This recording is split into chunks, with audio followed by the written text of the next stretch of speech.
দেখো, সুপ্রিম কোর্টের পর্যবেক্ষণ হচ্ছে তারা এই মামলার দ্রুত নিষ্পত্তি করতে চান এবং তারা চান যে এই মামলার পূর্ণাঙ্গ শুনানি হোক এবং একেবারে সম্পূর্ণভাবে এই মামলার যাতে নিষ্পত্তি হয় সেই পক্ষেই সুপ্রিম কোর্টের মাননীয় বিচারপতিরা মত প্রকাশ করেছেন এবং তারা বলেছেন যে এই মামলার সঙ্গে প্রচুর কর্মীরা তাদের ভবিষ্যৎ যুক্ত আছে এবং ভারতবর্ষ জুড়ে এর একটা ব্যাপ্তি আছে।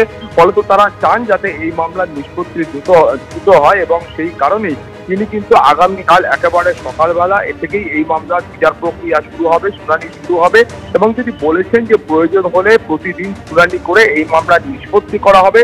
সরকারের তরফ থেকে যুক্তি ছিল যে যেহেতু ট্রাইব্যুনাল বা কলকাতা হাইকোর্ট কেউই কিন্তু টাকার অঙ্কটা নির্ধারণ করে দেয়নি, ফলে তো এই হিসেব নিকেশটা করতে কিছুটা সময় প্রয়োজন আছে এবং সরকারের তরফ থেকে একটি আলাদা করে আবেদনপত্র বা ইন্টারলোকুটরি অ্যাপ্লিকেশন সুপ্রিম কোর্টের কাছে দাখিল করা হয়েছে। ফলে সেই বিষয় নিয়েও সরকারের কিছু মতামত আছে। ফলে সব মিলিয়ে আগামীকাল থেকে এই মামলার বিচার প্রক্রিয়া শুরু হবে এবং তারপরে সুপ্রিম কোর্টের তরফ থেকে যা প্রয়োজনীয় নির্দেশ সেটা দেওয়া হবে।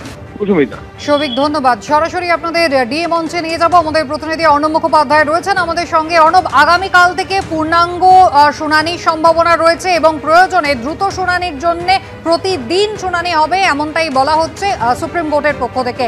আন্দোলনকারীরা কতটা আশাবাদী? দেখো, এই মুহূর্তে আমরা রয়েছি ডিএ মঞ্চে। তুমি দেখতেই পাচ্ছ যে সংগ্রামী যৌথ মঞ্চের যে ডিএ মঞ্চ এখানে সবাই রয়েছেন। তাদের থেকে জেনে নেব, আচ্ছা আজকে যে বলা হচ্ছে সুপ্রিম কোর্ট বলছে যে আগামীকাল থেকে প্রত্যেক দিনে শুনানি করবে, এটা বলা হচ্ছে, যত দ্রুত সম্ভব পূর্ণাঙ্গ শুনানির কথা বলা হচ্ছে। কি বলবে না এই পুরো পরিস্থিতি?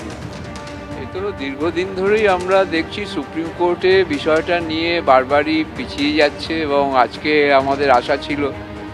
তো ইতিমধ্যে রাজ্য সরকার তো একটি মডিফিকেশান অ্যাপ্লিকেশানও করেছিল যে 6 মাস পিছিয়ে দেওয়ার। রাজ্যের পক্ষে যারা দাঁড়িয়েছিলেন তারা বলেছিলেন যে রাজ্য সরকারের নাকি কোমর ভেঙে যাবে। রাজ্যের এদিকে অর্থনৈতিক পরিস্থিতি তো কিছু খারাপ দেখছি না আমরা। দুর্গাপুজোয় অনুদান বাড়িয়ে দিয়েছেন, 1,10,000 টাকা দিচ্ছেন, পাড়ায়